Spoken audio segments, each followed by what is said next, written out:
Welcome to the NBA Coast to Coast podcast brought to you by thelines.com. Coming to you from the West Coast, Josh Lander, joined by Nate Weitzer. He's not quite on the East Coast, on a little vacay, but we're still getting these recordings in. Just recording separately today. We'll be back together again tomorrow. Going to be looking at best bets in this episode with some best bets with some sides and totals, I should say, player props in a separate episode. We're bringing both of those to you each and every weekday this season, so make sure you are subscribed to that channel and continue to follow along. Let's get right into Nate's first look here for best bets here on a Tuesday.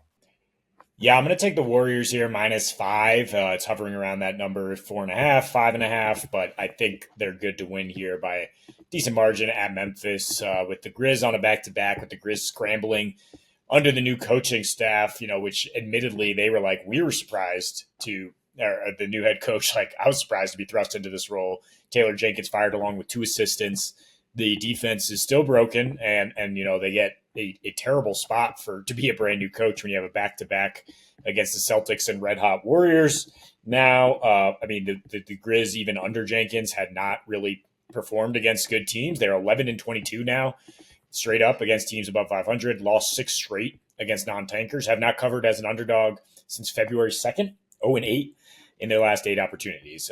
Their top asset defensively has been limiting paint points, and the Dubs are fine just working around the perimeter, and their worst asset is defending the spot up 3. And then on the other end, Warriors defense, fantastic. third best rating. In March, when Steph has been out there, they have been ridiculous.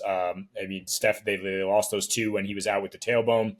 But with Steph and Jimmy, they've won 15 of their last 18. 2 of those losses were to tanking teams that did not have their attention, you could say. And the Grizz, they absolutely hate the Grizz, right?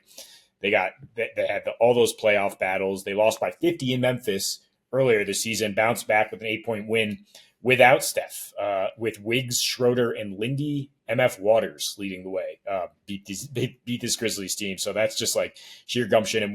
And with Steph back, these last 2, they have an insane 132 offensive rating, 71 assists to 22 turnovers. Granted against the Pels and Spurs, but they weren't even shooting well from 3, and they still put up tons of points. And Memphis's 3-point defense is just awful. Their shooting is not particularly inspiring, and I think the Dubs will be solid enough down low to get this game, which is huge, to move up potentially into the 5 spot in the West and continue to pile on the Grizz, who nobody really has a lot of love for out West.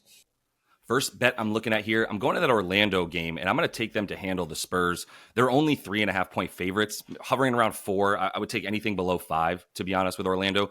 Very unimpressive on offense. Let's make no mistake about it. There's nothing that I'm going to tell you about Orlando's offense that's going to make you go, let me go ahead and bet on Orlando to do stuff and do well. But at the end of the day, it's really mostly about their defense. But let's start with their offense for 1 second and just talk about the fact that they're getting into the paint, they're getting into the mid-range, and that's really where they're living. A bit in the corners as well, but really not much above the break in terms of 3-point shooting. It's not where they're going to win. They're going to win going to the basket and with that free throw attempt rate, which is up to number 1 in the league here on the season for how often they're getting to the free throw line.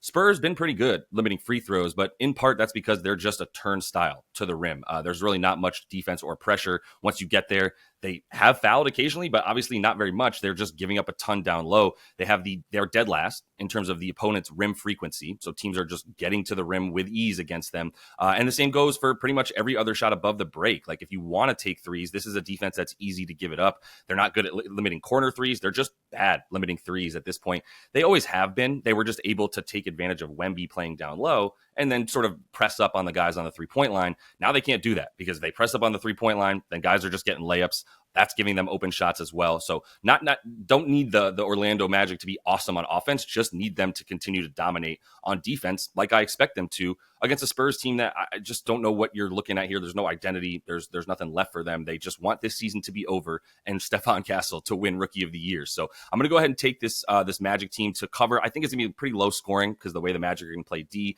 and the pace that they're playing with, slowest in the league. But I do think that only helps them more in a defensive struggle here against San Antonio. They should be able to cover the small spread here. Yeah, a bit of a scary one here because of the pace, but Raptors at Bulls under 236.5. I saw it pop to 237 for a minute. Maybe it'll go up just because these teams, they're both playing very fast, but the Bulls in particular just seem to be an over team. They are on a back-to-back here, though, and that probably means no Josh Giddey, who hasn't played a back-to-back since before the All-Star break. Neither has Vooch. both those guys are negatives defensively and positive offensively. And for the first time, I mean, when they don't have Giddey, they're also not going to have any backup, like no Lonzo Ball or Trey Jones. And Kevin Huerter, I believe, is still out. Kobe White, with this added load, has just kind of been run down, fading, it seems, in the last three. I mean, granted, he played OKC last time out, and that's going to impact your production, but nearly an even assist to turnover ratio in his last three, 110 offensive rating. He's a minus 31. The Bulls have dropped to 21st in offensive rating in that span. And Toronto, while they've been willing to play fast, they've also been playing great defense and getting back to a degree. They will have Pirtle in this game, which is huge for their interior defense, makes it a big difference. I mean, we're talking about like a 5-point improvement on the defensive rating, and the Bulls, when they don't have Giddey, is about a 5-point drop on the offensive rating. The Raps are now 57% of the under as road dogs or on the road. Chicago's actually 77% to the under as a favorite. Rare spot here that Chicago is actually favored, even though they are on the back-to-back coming back from OKC. But that's how well they've been playing. It's just the Raptors, I mean, surprisingly, are the number one defensive rating in the last four, and number two in their last eight, which is how they've gone under in 6 of those 8, despite playing at the second fastest pace. So these teams will play fast, but they will miss a ton of shots, you would think, if trends follow. I mean, Toronto is dead last in effective field goal percentage in their last 8, which is how they get those numbers. I mean, they might not play IQ or Barnes down the stretch if they are in a good spot here offensively. And the Bulls, yeah, with those, if Giddey and Vooch are out, like, we're looking at a lot of lineups with a lot of defense-first guys like Zach Collins-Williams, Javon Carter now in the mix, Julian Phillips, like just not an over-type game. In my opinion, I mean, if you can get this number close to 240, I think go ahead and fire. Next game I'm looking at to close out the best bets, I'm looking at Phoenix and Milwaukee. And the key here is, does Brad Beal play? And that's the key for a number of these games, is that I just don't know who's playing yet. And especially in that Knicks game, I'd be super, super careful with betting on that. We've already got a late questionable tag added for Cat now. Not sure if he's going to play. They've got Cleveland tomorrow. Doesn't make much sense that they would really try too hard in this one. So we'll see either way. But for Phoenix, Milwaukee, if Beal is out, I love Milwaukee to cover. If Beal is in, I think we're still good here with anything under 5. But the key is, if Beal is in, then this is going to drop. We're going to see Milwaukee get a better number, and then I'm willing to take that. If Beal is out, I'm still willing to take Milwaukee up to about -7, even -8.5.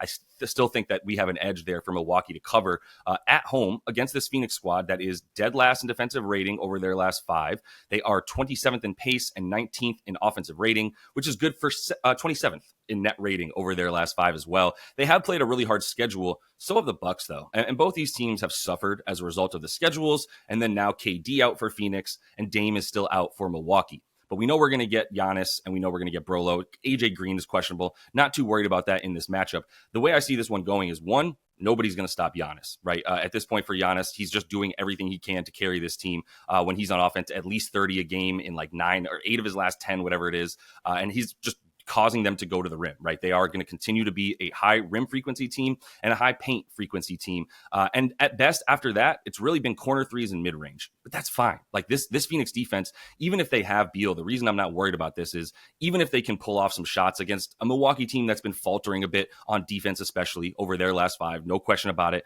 dropped right back down to bottom 5 in defensive rating as well. But it's the other side of the ball that I just think will lead to Milwaukee just putting away Phoenix, and maybe with some relatively early, like maybe in the third quarter, is where I see this one going, mostly because, like I said, you're just not going to be able to stop anything that Giannis is doing going to the rim. I think Brolo is in for a big game as well. We're going to see him pretty available, have some threes pretty available. This team knows Bud, right? Coach Bud on Phoenix plays that drop defense. Guys like Brolo take advantage of that when you play centers that are just going to drop back on the screen and roll and not hedge out on the 3 and really doesn't want to go out there. Like Nick Richards and company don't want to go out there and get Brolo. So I think he's going to be available for some threes up top as well. And then, as far as the defense for Milwaukee, like, they don't need to do too much after they take care of Devin Booker. That's why I'd be a little bit worried about going too many overs on Phoenix side. Not sure they're going to have the guns to stick around. Not sure they even care about this game, right? Like they're pretty much in here in the play-in tournament. They're not making the regular a top 6 seed, that's for sure. So not much that they can do to change their fortune moving forward.